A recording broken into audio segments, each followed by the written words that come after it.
Get out of your car and come get my kid. Put him in cuffs right now. Is that okay? Back up. What did they just find, bro? No! Oh, what do we have here? This one is titled, Family Discovers Missing Dad's Head Inside Garbage Bag. Damn, that's awful. This video is by Dr. Insanity. Okay. This shit is about to be good. Where we at with it? What is that? Okay, back up. Oh! Back up. What did they just see? Oh, this is going to be a good report one. to a seemingly routine traffic incident in Moses Lake, Washington. What no officer on scene realized Where's Lake Washington at? Is this Kentucky? I seen yellow plates. Please tell me where it's at, somebody. is that this encounter would be the start of a terrifying investigation. Oh, God. Leading to the most dark and twisted body cam footage we've ever shown on this channel. If you want justice, I already know who did it. listen to me, please. Get out of your car and come get my kid. Well, who did it? Let us know. Put him in cuffs right now. Don't say anything right now. We don't know. Man, did you do it? Look at me. Man, did you do it? Who is he talking to? I have so many questions.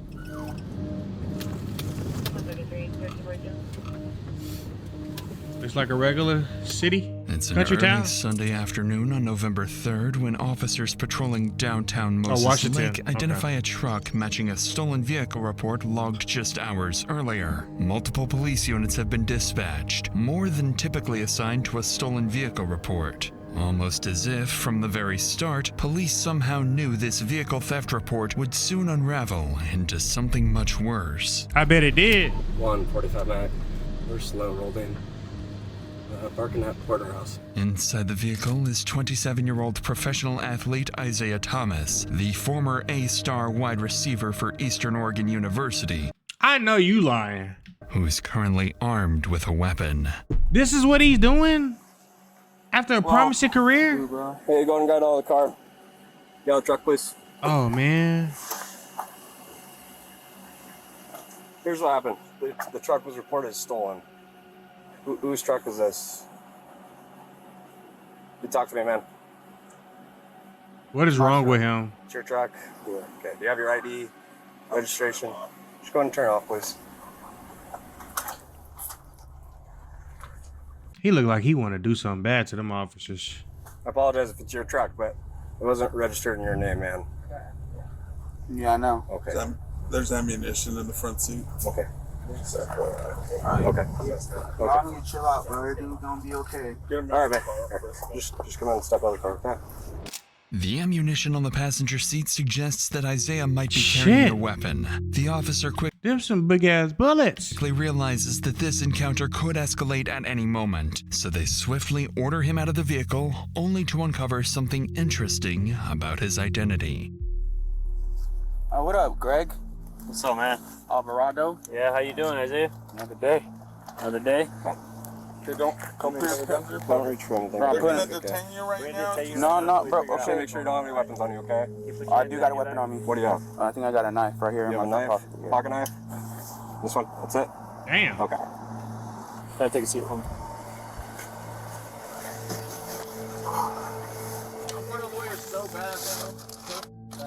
Okay.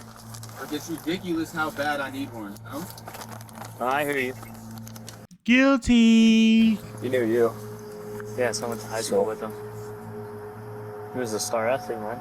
Then they started talking. It was kind of weird. Yeah, but It turns out Officer Alvarado and Isaiah went to high school together, and Alvarado recalls Isaiah as a standout football player who went on to compete at the college level. But now in front of him was a disoriented young man, barely able to focus and answer their questions in a stolen vehicle. A stark contrast to the athlete Alvarado once knew. In reality, there is a very good reason for Isaiah's odd behavior, one that Officer Alvarado will soon understand. He got a body in the back.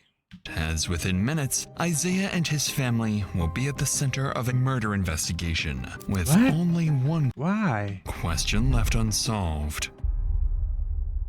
For I now, just asked officers decide to contact Isaiah's family to inform them of his recent actions and detainment. They quickly get his family contact details and call his mother, 47-year-old Cassie Thomas. However, the information Cassie provides shifts the course of the investigation in an unexpected way.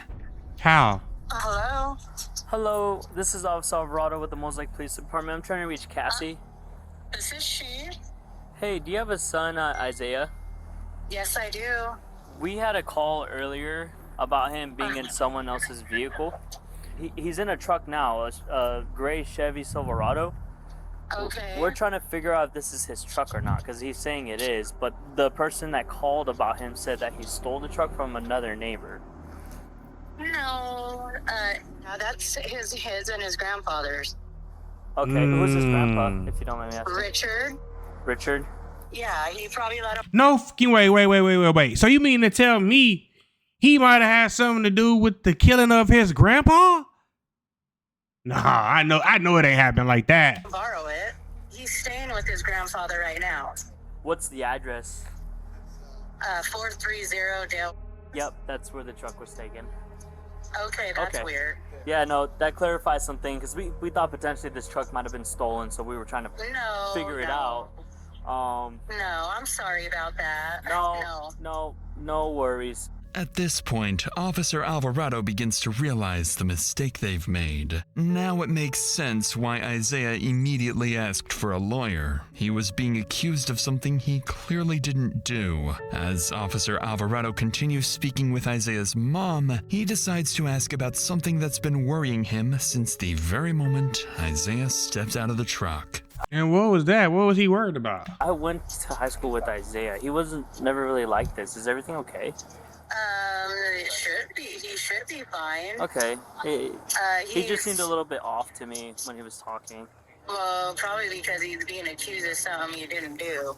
So. It's his grandpa's Daddy usually do it. truck. Yeah, Yeah. he lives at 430 Dale. But thank you for answering my phone calls and my questions. It actually helps out a lot. Okay. All right. Okay, thank you. Thank you. Bye. Bye. Officer Alvarado doesn't know it yet, but his suspicion that something is very wrong with Isaiah isn't far from the truth. Still, with no evidence tying Isaiah to a crime, they have no choice but to release him. But They releasing the killer, bro. as he walks away, Officer Alvarado follows him, hoping to reconnect with his old friend. All right, bro. Let's walk over to the front of your truck real quick. I just want to tell you something with that right now. I know you don't want to talk about this, but it's cool. You don't have to, okay? So, you all right, man? You like off the books, do you want to talk about anything? Because I'll turn off my camera right now. We can have a conversation, bro. Like, it's just like we're at a time right now, bro. Yeah? It's a time in everybody's life, bro, where they just need to like really reevaluate what's going on, you know? Yeah. If you need He is on something. I don't know what it is, but he's on something, bro. anything, please don't hesitate to call. I'll sit down and have a conversation with you, bro. For sure. All right? Yeah. Take care. To Alvarado, it seems Isaiah wants to say something, but he just can't find the words. For now, How you supposed to say that you didn't kill somebody? Isaiah gets into his truck and drives off, unaware that this won't be the last time today he'll be accused of a crime. I wonder why. Dispatch, can I help you? I was wondering if I could speak to somebody about missing person. Moses Lake? It's my father. Nobody's seen him. Yes, Moses Lake. Okay. And his first and last name? Richard Andrews. And what is his home address? Is it the 430 Dale? Correct. I would have been like, how do you know that? Okay, Kelly, I've got this report started. I'm going to hand it over to the officers. I just need you to try to find a recent picture of him. And if you hear from him or anything changes before they contact you, go ahead and give us a call back and let us know, okay? Damn. Okay. On the phone is Kelly Kirkendall, reporting that her father, 75-year-old Richard Andrews, mysteriously vanished. Officers are sent to his address, and minutes later, they arrive to investigate. Hello. Well, I'm doing better than you guys. How's it going? How are you? Carmen. Carmen? That's his mom right there, right? All right. You know me. Let me just talk to you. Waiting for Sergeant Rodriguez are Carmen, Kelly, and Cassie, daughters of Richard Andrews, the missing elderly man. As he begins speaking to them, hoping to learn more about their father's disappearance, a familiar face steps out of the house. So, we have no idea.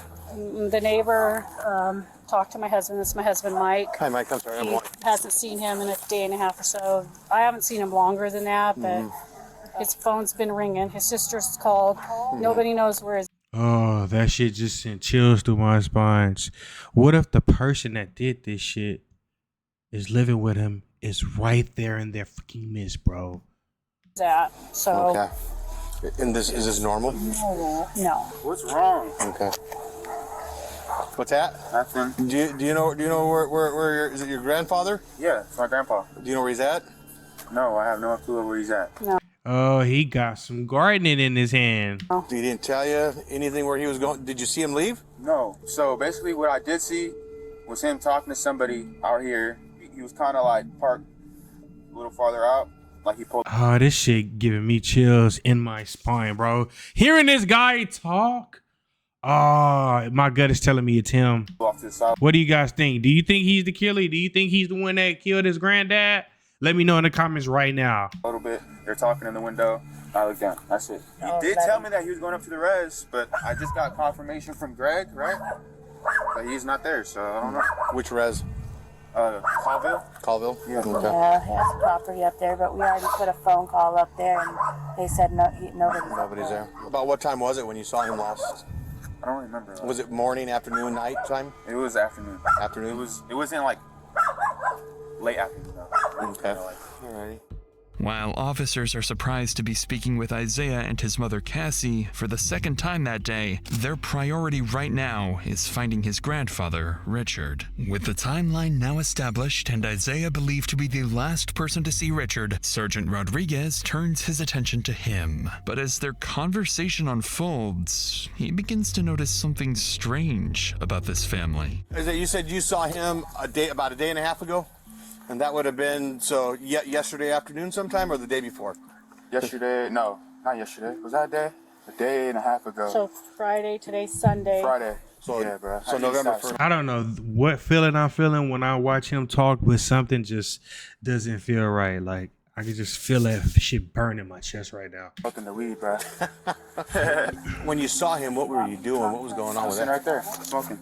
Okay, and where was he? Right there, talking to that guy. And then I looked down, boom. And then that was Okay, that. Like, was it weird for you that he wasn't here or anything like that? No. Okay. He'd be gone for weeks. Yeah. Oh, because he has his property. He'd be gone for weeks at a time. No one would be hearing from him. That's why he's tripping. Why are we tripping? Yeah, bro. Y'all. But the only thing that's weird is that he left his wallet here. That's the only weird thing that got me. Okay. Yeah, ain't no man that age leaving no shit like that behind, bro. But it's not. That's very strange to me. But it's normal for him to be gone weeks at a time. But not. But we know where he's at. Usually down at Yes. the Colville. Yes. What stands out to Rodriguez is how differently the family reacts to the disappearance of their relative. While Isaiah and his mother Cassie suggest that Richard's absence isn't especially unusual, with Isaiah even casually smoking weed, his daughter Kelly sees it very differently and appears genuinely concerned for her father in a way the others do not. That's when Isaiah's father, Anthony, arrives, bringing with him the breakthrough they've been waiting for. Yeah, so You need to go down to a shop and take some pictures down there. To me, it looks like there's something going on down there. It looks like some burnt shit that's laid out there and some. Where's the shop? His shop's down in the valley. You know where the motorcycle shop is? That's just, if he's not here, he's usually down. Wait a minute. So do the dad and the mom got something to do with this? Because him just walking up just gave me bad vibes too. Down there. Everybody I give me. that's something. Do you think something else is going on down there? No. I'm just saying that if he's not here, he's down there. No, And he's asking. no, what I'm saying is that's something that was out there. It looked like there's some burnt up shit out there that's never been there. I don't know the actual address. What's Carmen's address? A day and a half ago. He's already out. Bro, why y'all keep all in? No, because Bro, y'all pissing me off, Hey, you're pissing me off too. Everybody pressing me like I. No, it's okay. You're the closest thing to his. Bingo. His dad, even his dad got some common sense. What fuck is you getting mad for? Okay, The last and I person told we you. had seen, that's why. So I'm not gonna get. no need to get frustrated about it. I just I have to keep repeating myself. Would you be able to take one of my officers down there to where the shop is at? Yeah. Just so that way we know exactly what we're talking about. Right. And so that way if he's there, that's great. Right. Do you remember what he was wearing, Isaiah? I do not recall. Because that's part of the report that I'm taking. So I How you see somebody and you don't know what the fuck they was wearing? can enter it into the I'm system. not bugging, bro. Okay, I know. I'm just letting you know. Gray slippers. I think. Okay. Well, we leave No, that. those are in the house. So remember any jewelry? Jewelry. No. You don't wear jewelry. Yeah, hold on. Let me I'm sorry. let me talk to him. Thank You you. don't wear jewelry. Okay. You want to have him follow him? Yeah.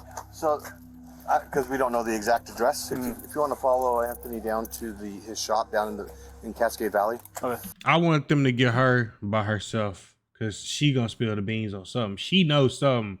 That look on her face ain't no for no reason, bro. His cell phone's here, wallet's here, everything's here, dog's here. Just whatever he had on his person in his pocket is all. Okay. So, all right. Thank you.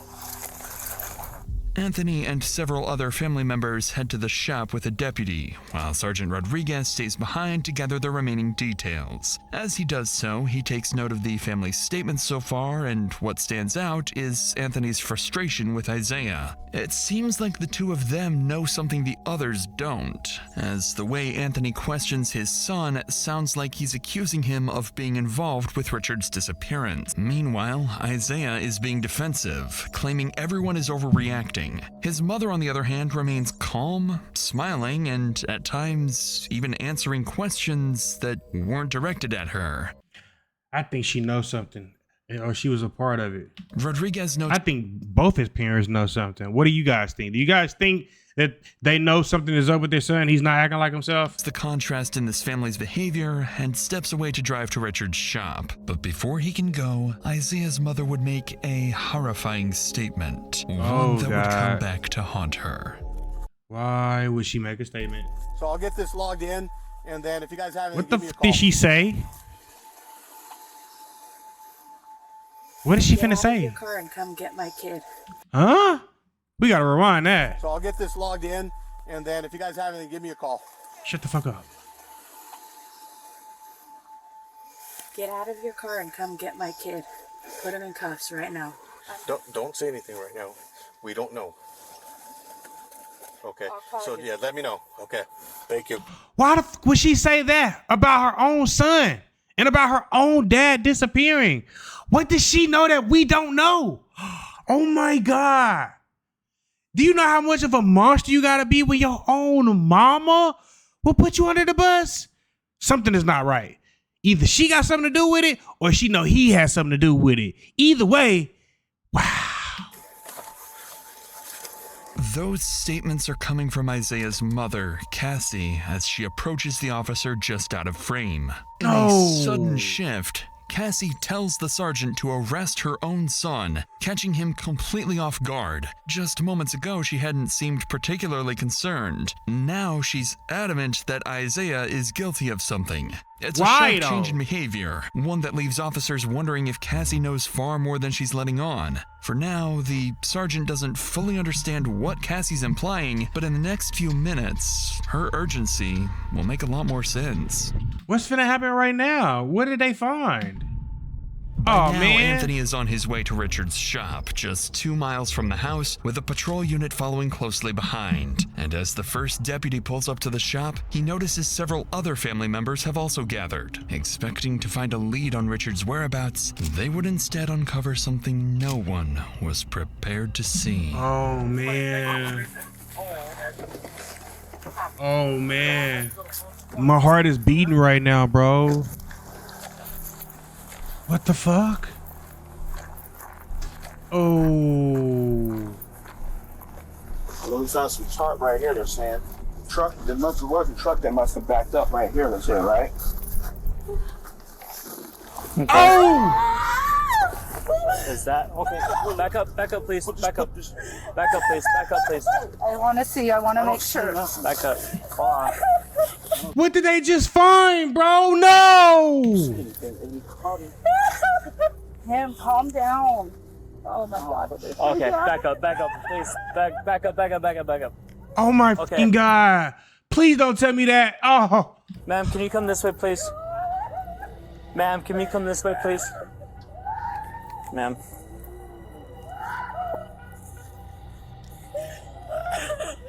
(141) Mag. I need 106 to my location.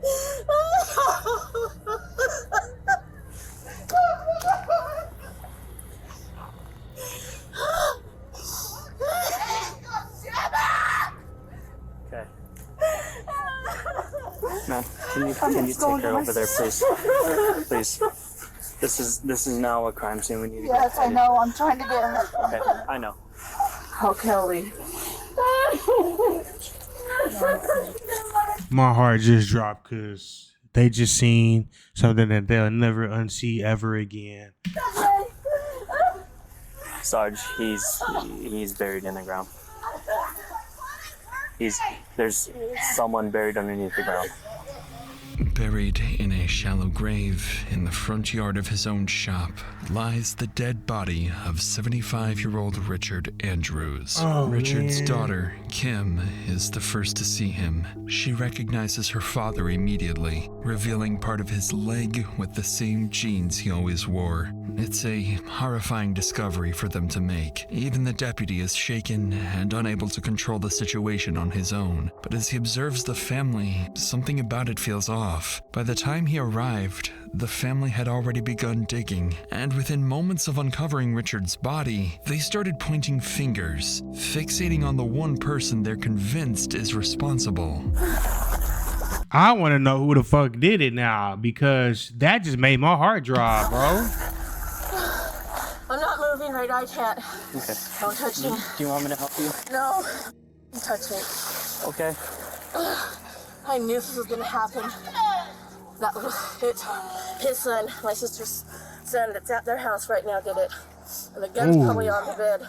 It's a rifle that's laying in my mom's bedroom on the bed.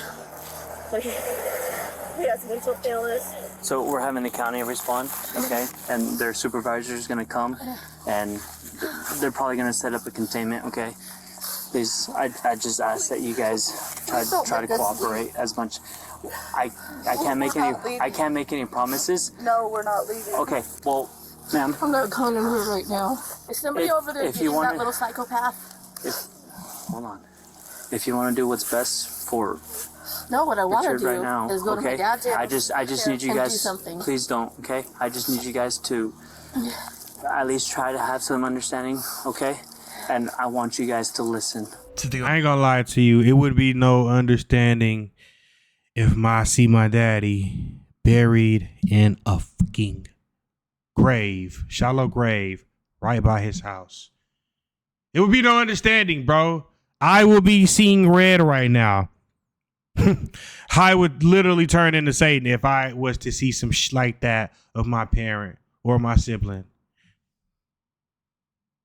Officer's surprise, Kim doesn't hesitate to blame her nephew, Isaiah, despite there being no direct evidence linking him to what happened here. Shaken and unsure how to handle the situation, the deputy allows the family to remain at the crime scene even after the body is discovered. Then, 2 minutes later, Sergeant Rodriguez finally arrives, stepping straight into the chaos. He tries to regain control of the situation, but it doesn't take long before he loses his patience. Where are they at? He's under there. Okay, we didn't touch it, did we? They touched it when I was coming up here. They were touching it. Ma'am, let's get away, please, ma'am. Ma'am, we need a preserve, okay? Come on. We need to make sure that we do this, okay? Here, I'm right here. You want my hand? No. Okay, I'm sorry. Yeah. Stand over here, please. We have the charge. And then it looks like there's some stuff burned. Okay. Yeah, we need everybody, please. We need everybody back, please, okay? Ma'am, we do need everybody out of here. If you want, we need to preserve this, okay? I get it, you're upset. But if you want justice... I already know who did it. Listen to me, please. Thank you. Somebody talk to this motherfucker because he was being too nice, bro. Like, bitch, he gone now. Okay? Let us do our job. I know you know. Yeah. We need other things to make this work. Please. Please. Damn. Despite Kim's certainty, officers aren't yet convinced that Isaiah is their killer. Why because not? as they inspect the scene closer, something else stands out. Something that starts to point to someone very different. Burnt debris is scattered across the grass, clear sign that something had been intentionally destroyed. But the cover-up goes even deeper. The section of lawn where Richard was buried had been cut out, replaced, and even watered afterwards. An effort to make the yard appear completely untouched. Somebody gonna notice that big ass patch, brand new, just piece of grass is right there. Like, come on now. For investigators, it's still unclear whether Richard was murdered here or only his body was dumped. To find out, they need to search his shop, standing just a few feet away. Sheriff's office, make yourself known. Come out with your hands up. Police, anybody in here? Sheriff's office, come out with your hands up. Make yourself known. I'm gonna go right, you cover left. Yep.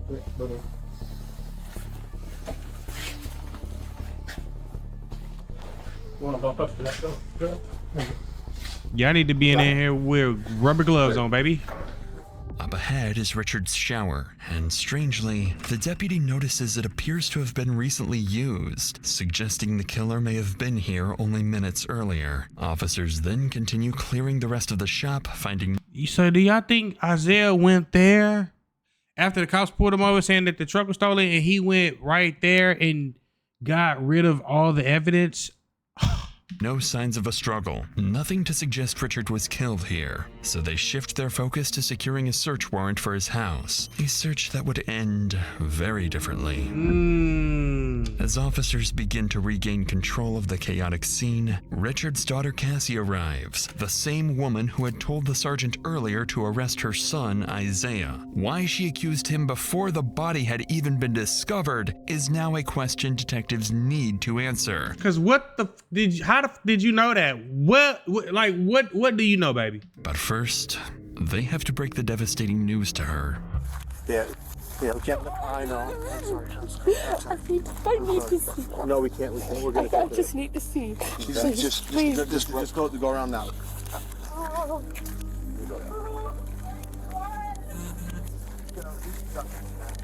That's gonna be his, but the family members are the ones driving it. So.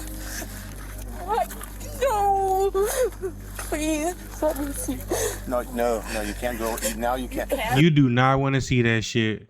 You don't. Listen, I just gotta see. Anthony, we can't cross. Okay? Look over the I know truck. I'm not gonna go across the line. She just wants to look over the line. She won't go past the line. I'll make sure. Look by the door. Please. By the door. By the door. Okay.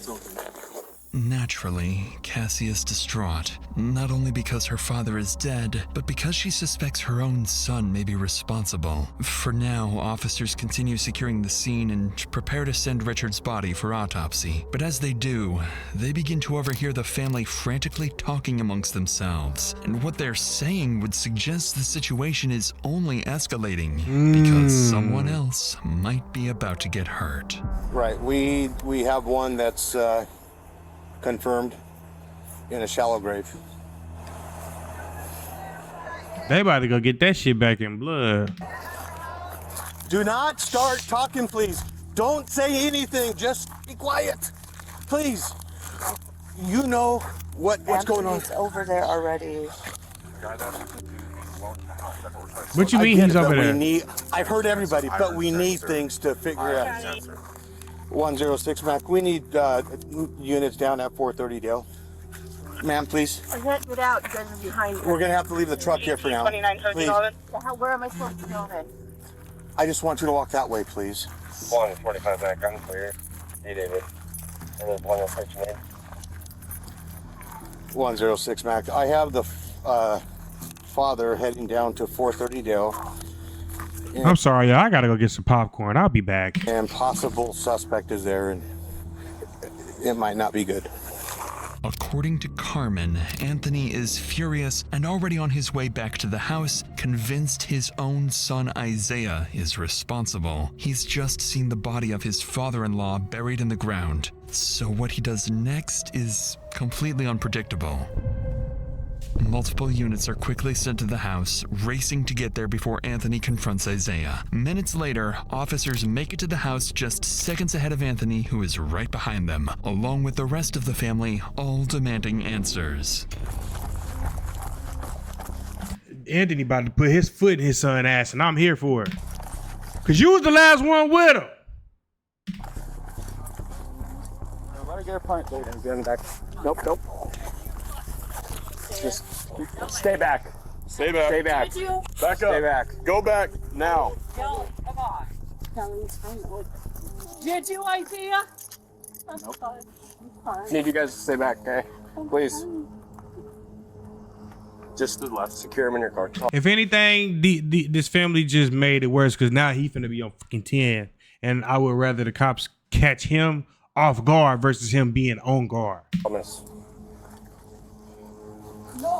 Frisk him for weapon. But what, low key, what was his dad finna go do to him though? Please. Sam, did you do it? Please stay back, sir. Sam, did you do it? Look at me. Did you do it? Please. I need you to stay back, sir. Did you do it, Isaiah? Look at me. Why would I look at you? Yeah, you're my firstborn. Did you do it? Why would you do this to your family, stupid? There. One more time. No, bro. Oh, I'm sorry. That's not the That's my lawyer. All right, just go ahead and get in here. Have him take a seat. He guilty to the motherfucker. Close the door. How do you do this to your family? And it seemed like you got like a good family, a decent family. They might not be the best, but you seem like you got an amazing family. How could you do them like this? How could you do your mom like this? Do you see the pain and the hurt you just put her through, you idiot? Here's the deal.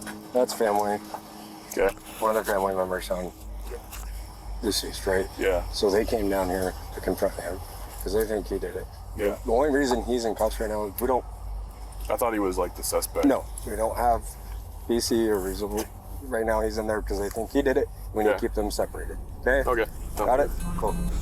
For the second time today, Isaiah is accused of a crime. Only now it's something far more serious, and the accusations are coming from his own family. They stand by, watching as he's taken into custody, convinced the case is now solved. But what officers are about to uncover would complicate everything, revealing that no one in this family can truly be trusted.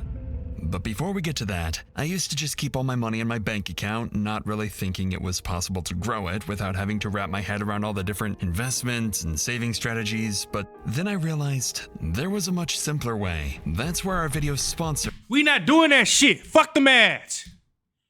thing, but with an irregular the thinking or minimum % cash back on a new Chime video. So investigators transported to the Grant County Jail on probable cause. Police continue speaking with the rest of the family, but by now Richard's daughters are too shaken to talk. So investigators turn to his son-in-law, Greg, one of the first to discover the body, and they're about to learn that he has vital information that would begin to piece together this meticulous murder. So let's start from the beginning. How do you know the guy who works on the shop out here? Richard is my father-in-law that I married one of his daughters last year. Okay, so he is your current father-in-law. He is my father-in-law, and we Okay. live across the street. Okay, so you're pretty close with him. I was very close to him. Okay, what do you think happened? I think that there may have been some type of transaction at Richard's house with Isaiah. I don't know exactly the full details of what's going on with him, but I know he's been having issues, paranoia issues, and things of that nature. What do you mean by transaction? Like an altercation? Yeah, what I think is Richard's, he's old school. He's not into the wipe at the back or the marijuana. And I think maybe he confronted him. Somebody said... And he was right there smoking that in front of his house after he died. Something about the tarp that you saw. Yeah. All you had to do was go to the park, smoke, and come back, and you good to go? I had a tarp. We had a tarp at the house. And I'm not saying that's the actual tarp, but I know that it was a brown and gray tarp That you had at your house? that we had at our house, and I can't. It was sitting right there, and really by my truck where the barbecue is and stuff, and I haven't seen it, so I don't know if it blew away. I don't know, but it was missing. And sure enough, when the family began digging, they discovered Richard's body had been fully wrapped in a brown and gray tarp. With that tarp belonging to Greg, it now raises two possibilities. Either he just incriminated himself, or whoever did this used it specifically to frame him. And Greg has his own theory about who may have set him up. Isaiah's been acting pretty strange lately. You've met Isaiah? Yes. Has he ever been to your house? Yes. Okay. And the last time he was there, he was super paranoid about everything. Does he drive Richard's truck very often? Everybody drives Richard's trucks often, to be honest with you. Okay. People drive them all the time, but I do know that Isaiah was pulled over today, I want to believe. Yeah. In Moses. You had mentioned seeing tire tracks, is that correct? Correct. Going into the grass. Going into the grass? Yes, sir. Tell me about these tire tracks. I seen what appeared either somebody was backing in or somebody had turned to the right, I believe. Okay. And I seen a tire mark going into the grass, and I seen, that's when I seen it, and then I noticed the hose and everything, like I told you. Is it common here on the property for vehicles to go into the grass? Negative. He never goes on that grass. According to Greg, Richard... If you know any old man, well, they die hard about that goddamn grass. Richard's truck was shared and often driven by multiple members of the family, which immediately complicates things, as the tire tracks officers identified at the crime scene no longer point to a single suspect. But just as leads begin to run dry, officers would learn that the search warrant for Richard's home has finally been approved. So detectives quickly wrap up their interview with Greg and head straight back to the house. The moment they step inside the home, the detectives notice a strong scent of bleach in the air. Bleach! All surfaces have been wiped down, and inside there are clear signs of a cleanup job. Detectives know they're dealing with a methodical killer, possibly more than one, but even then, they would overlook something critical. When detectives inspect the house more closely, they notice spots of blood on the back door handle that had been missed. I know you fucking lie. Their first real piece of evidence tying Richard's house to his murder. And then they stumble upon something even more significant. What is that? A knife hidden in the living room, still in its sheath, marked with visible red stains. Whoever tried to erase what happened here didn't manage to get rid of everything. With the scene processed, all evidence sent for forensic analysis, and the family dispersed, the focus now shifts to the man back at the station. Since his arrest, Isaiah has refused to cooperate, but now as officers return to confiscate his clothing, they're about to discover the most crucial piece of evidence may have been right in front of them all day. Okay, Did y'all see the blood on his shoes, or am I tripping? Thomas, can you take off your shoes?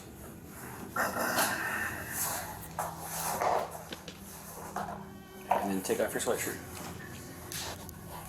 Bruh, it's hell cold. Okay, I'll try to get you another blanket. You got 2 blankets there. I'll try to get you another one. Oh,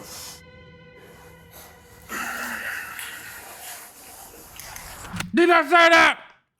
Didn't I say that? When officers hold up Isaiah's shoes, they notice they're covered in dirt and possibly dried blood. It's the first and only detail that could place him anywhere near the crime scene, but it's far from definitive. With the day coming to an end, He a whole dumbass. Why would you kill somebody in white shoes? That's the most dumbest shit you could do. Investigators finish processing their findings and prepare for tomorrow, hoping they'll finally be able to answer what really happened to Richard. As for Isaiah, by continuing to refuse to speak, he has effectively handed his fate over to his family, who have already begun forming theories and accusations, with even the closest relatives ready to completely turn on each other. The next morning, after nearly 12 hours of detectives digging through the family's past, troubling rumors begin to surface alleging Isaiah might have been involved in an old cold homicide case that remains unsolved to this day. Detectives also hear whispers. He was in another one? Oh, take his ass to jail. That Isaiah's own parents may have helped cover it up and may have even known what happened to Richard long before anyone else. These are serious allegations that detectives will need to explore carefully. But right now, their immediate priority is uncovering what truly happened to Richard and who's responsible. To do that, they begin calling family members into the station for formal interviews. The first to arrive is Isaiah's father, Anthony. Among many other details, well, this family like black men, that's for sure. Detectives need to address one critical question. Why was he so quick to suspect his own son? Was it simply a gut feeling, or did he know something no one else did? I'm gonna take he knew for 200. Right? The week before this incident happened. And Kim is like, you guys need to come down here. And Isaiah's acting crazy. We go down there and we walk in the house. And as soon as we get in the house, he's like, he has this big bag of weed that you could tell that he got from like the dispenser or whatnot. Mm-hmm. It's big. On my eyes, it was about this big. Yeah. What the f are you doing here? Like, this is what you kicked me out the house for, right? I was like, yeah. He says, what the f are you doing here? This has nothing to do with you. And I was like, listen here, man. Your aunt was scared because you're wilding out up in here. So then I'm looking at him, and he was like, say I'm lying. Say I am. He's got a butcher knife like this, and he just likes it, but he's like crying. Say I am. And say this, if he had got me, it would have been all of us, So I just said, I'll leave. Where did I mess up, as a father? Did I do something wrong? Like, what did I do? Because this is not you. And he was just like, you're the best dad ever, man. I couldn't ask for a dad, man, better than you, man. It's kind of like, you did everything right. You're a great dad, man. And then Kim's like busts out crying, and then he's just like, get the out of here, motherfucker, before I kill you. He said that. Naturally, this account from Anthony catches detectives off guard as they realize the incident may have foreshadowed everything. So they pause the interview and look into it, confirming that it did in fact occur. 1 week earlier, police were called to Isaiah's aunt Kim's house after reports that he was experiencing a manic episode. And as detectives review the body cam footage of that incident, it quickly becomes clear why the entire family believes he did it. Please don't shoot this tase the fuck out of him. He's got a knife. He's got the knife with him? Yeah. Okay, That's my husband. Okay. That's our oldest son. Okay, what's his issue? Like, do you guys want to just stay out here? I know he's your son, but we just don't know what the situation is, right? Isaiah, do you have a knife on you? Do you want to go down to the ground just to verify, man? Hey, Isaiah, we're gonna put you in cuffs, but it's just for our safety, okay? You're not under arrest. We just want to make sure you're okay? You want to go down to your knees, man? Jeff. Good, put your hands behind your back, man. Can you put your hands behind your back? Again, you're not under arrest, okay? Just doing this for your safety. This is recording? Yeah, you're being recorded on the camera right here. So, is it supposed to be red when it's recording? Yep. See how it's blinking red? Oh, okay. Yeah. Okay. You want to walk over here to our car, man? We're gonna have to figure out what's going on and then kind of just go from there, okay? When officers detain Isaiah, they find him in tears, struggling to hold himself together. And as they pull him away from his family, he's about to tell officers something unexpected about himself. What's going on today? I'm just going through a lot right now, so. Okay. Do you have any plans to hurt yourself or anything like that? No, not. I mean, I guess everybody do, but I mean. No, they don't. No, they don't. No, not today. But this past week. Just having a rough time. Yeah. But it's all good, bro. I'm bounce back, bro. I'm gonna shake back. Yeah, but it's all good, bro. I'm gonna shake back again. Yeah.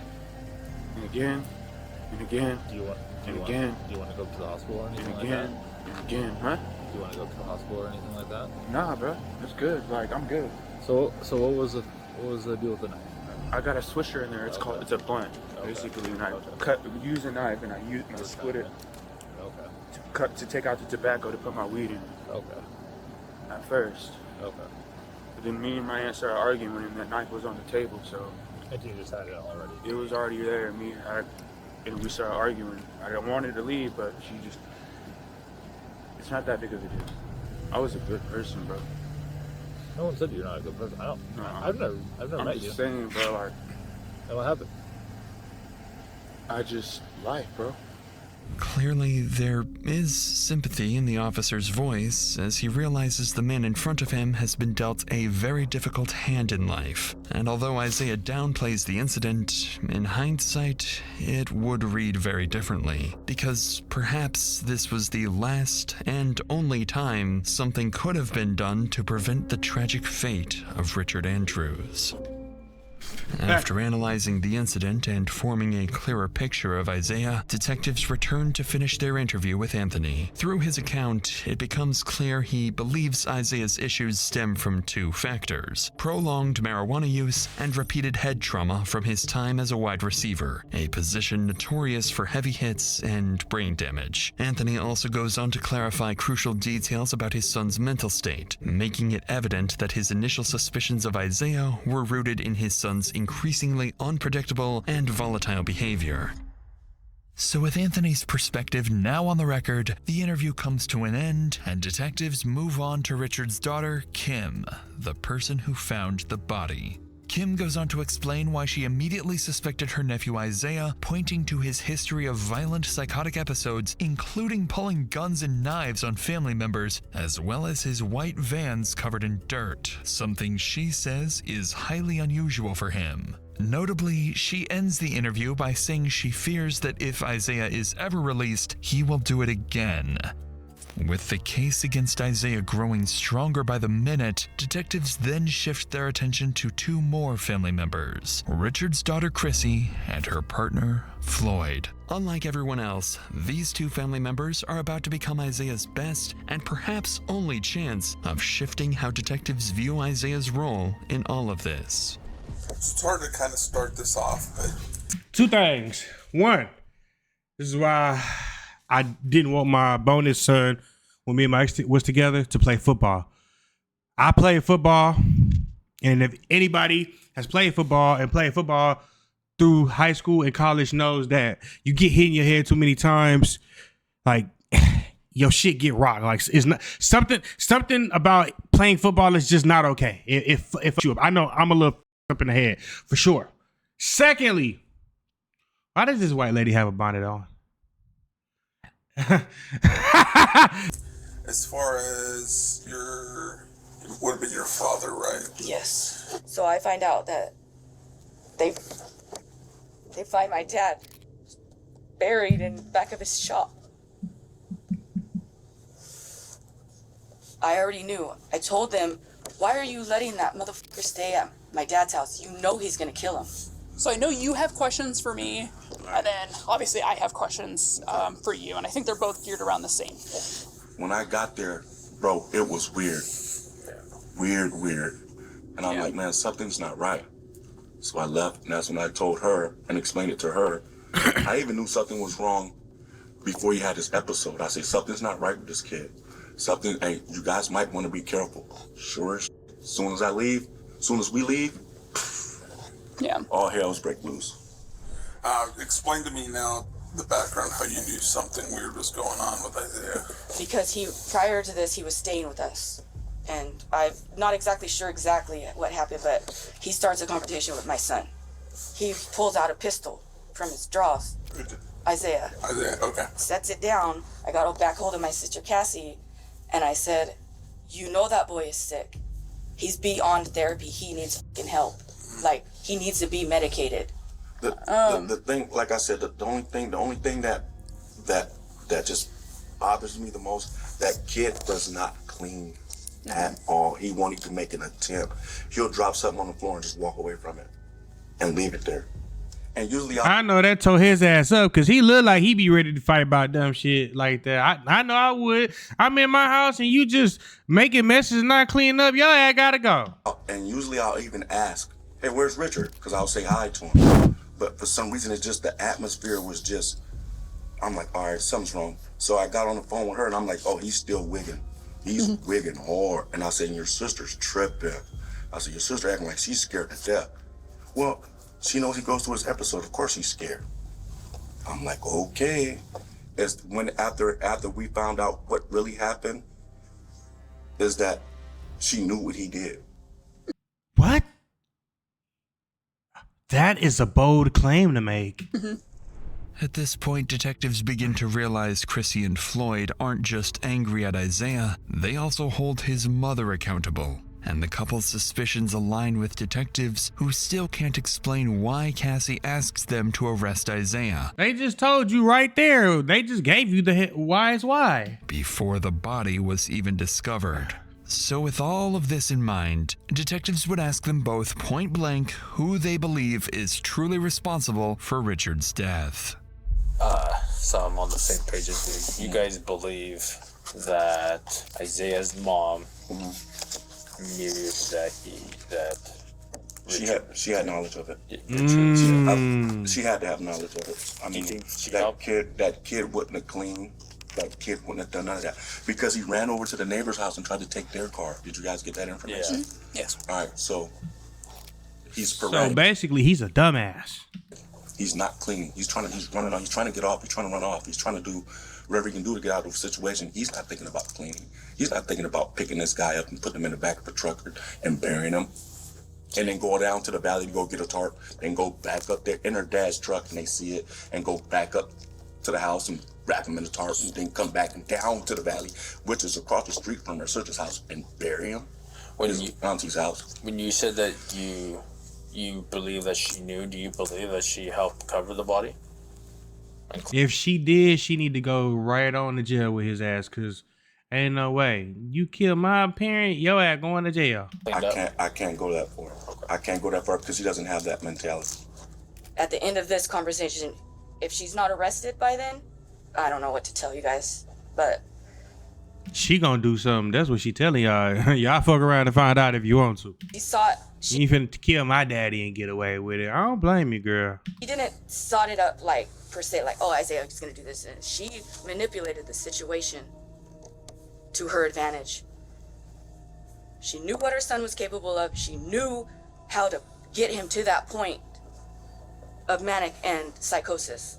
To detectives, accusations like these don't come lightly, especially between sisters. Additionally, Floyd's description of Isaiah aligns with what detectives already believe, that he's impulsive, messy, and incapable of thinking ahead. And with the next interview set to be Cassie herself, detectives I wonder what the she got to say. Understand just how much weight this conversation carries, not only for Isaiah's future, but for Cassie's as well. There's a lot they still need to figure out. Her unusual behavior outside the sergeant's car, her possible involvement in Richard's murder, and even lingering questions about a potential past homicide. But they know these answers won't come easily. They'll have to approach this carefully, waiting for the right moment to press her. And as her interview unfolds, watch closely for the moment Cassie begins to fear she's the one being implicated.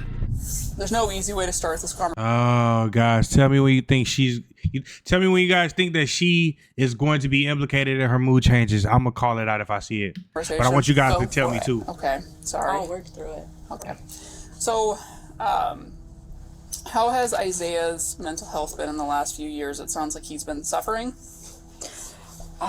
The last year for sure. Last year. As far as like his mental health, is it something that he's diagnosed with, or just something you guys started noticing? We started noticing. If you notice it, why the you ain't get him help? I'm trying to remember everything. Some ain't right. It was before October of 2023. So back for around. Yeah. I believe that's when he started smoking, and he didn't want to work. He didn't want to do that type of stuff, and we kind of were like, well, he's going through it. You know, he's done playing football, and that's something he's done since he's 5 years old. You know, big life change. Oh yeah, no school, no schedule, no workout. Clearly, Cassie appears emotional, possibly even carrying a sense of guilt as she speaks about her son. Beyond that, nothing about her behavior stands out to detectives as suspicious. But as the interview continues, she begins recounting the same incident at Chrissy's house, where some noticeable differences between her story and the rest of the family starts to emerge. I knocked on the back door. She doesn't keep her back. She uses it for her front door, but it's just... And I walked in, and my son's sitting at a little kitchenette table there. There's marijuana all over a big bag, some paraphernalia. But he's sitting there with a knife. And I walk in, I was like, son, hey son, what's going on? What are you doing here? I said, well, what's going on with you? Is everything okay? And he didn't see my husband. His dad came in behind me, and he's seen his dad, and instantly he's pissed. What the are you doing here?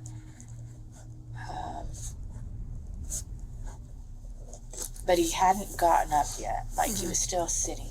Where's the knife in perspective? Like, he's... I ain't even lie to you. His dad is a big guy. How the do you work up the balls to be mean or anything to that fella? He's sitting and he has it in his hand. He's not... Is he like you're doing right now? So he's just sitting back in the chair? Yeah, he has it, and he's like he's like, what are you doing here?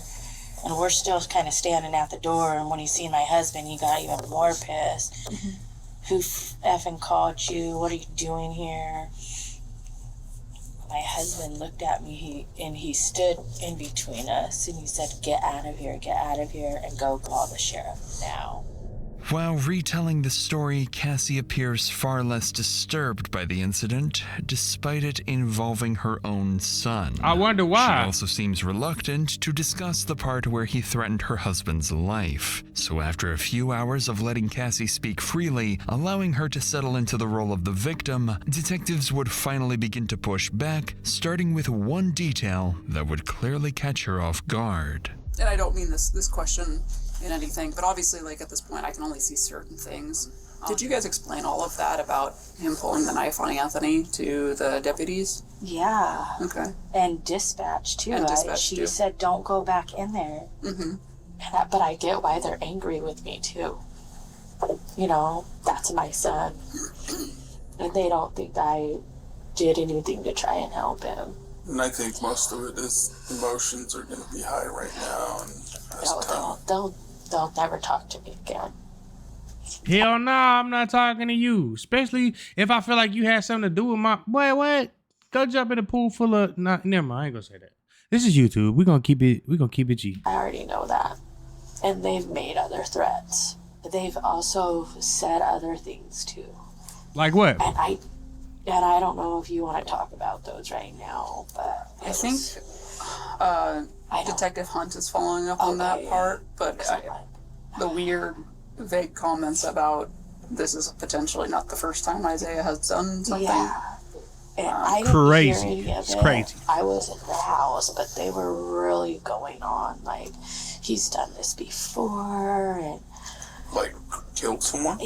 That was the implication. But she also said that What would make her say that? my husband and I helped cover it up, Ooh. and that they know the name. Tragedies like this happen, and people don't find their loved ones. At least we found my dad. Clearly, Cassie is distraught, not only at the prospect of being ostracized. I think she knows she caught though, because look, she's not even crying no more. Now she's changed gears. Do you guys notice that, or am I just tripping? By her family, but also at the possibility of being suspected by detectives as Isaiah's accomplice. But there's still one more question detectives need answered. What is that? After which, they'll have made up their minds about Cassie. When you went to Sergeant Rodriguez and you made the comment that it's him, you need to get him in cuffs, you need to get my son in cuffs. Why for you in that moment did you knew it was Isaiah? Where was your mindset at? I know I'm asking you to I explain know, like a gut instinct. It's I just was just the things he kept saying, like, you guys, why are you pressing me? He's like, he's gone all the time, weeks at a time. I said, how long has it been since you've seen him? And he's like, a day and a half. So you've got kind of every other family member that's here that's worried and everything like that, and his Pretty much. response didn't seem to match your guys's. Right. You just know. You feel it. It's just like, Really, motherfucker? Yeah. It's got to be heartbreaking that this is your own son. But if you had something to do with this, your ass going to jail. then I'm like, he has to get handcuffed. He has to go to jail. You know, I just felt it. And I'm his mom, you know, and I'm not in denial. And I do think personally you did the right thing. I think you handled everything as best as anyone could, as best a parent could. And I don't think that me saying that's going to bring you any comfort, but I do believe it.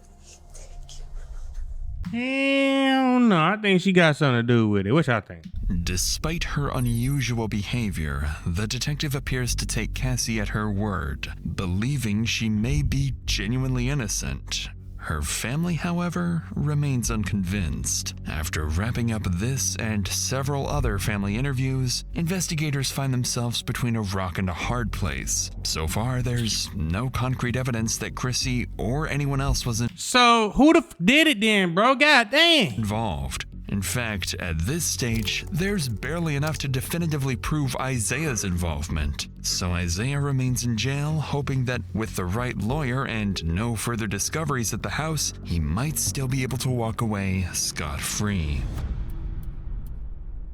1 week passes before the case finally sees an update. And what's but that? It's not the one investigators were hoping for. The autopsy results have just come in. According to the coroner, Richard died at his home from a severe knife wound to the neck that resulted in significant blood loss. He also Wow. showed signs of blunt force trauma to the head, along with bruising around both eyes. His body was then dragged That was personal.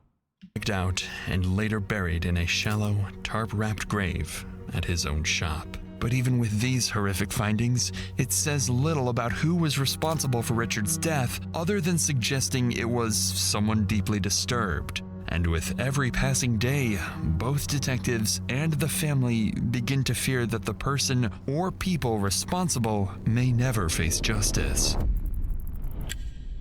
More than 2 months pass, and the case begins to stall. But then, investigators catch a break. They receive a major update from the jail where Isaiah is being held. So detectives rush over and meet with one of Isaiah's fellow inmates who has some very interesting information to share. We're both detectives on Most Lake PD. First off, we're not here for your case. You're not in trouble or anything like that. This is about a different case that we wanted to talk to you about. With Isaiah Thomas. I would have been like, before we talk anything, I need some implications to, help my case. You feel me? How does he act in there? Crazy. He's kind of like out of his mind. Yeah. What kind of stuff does he do?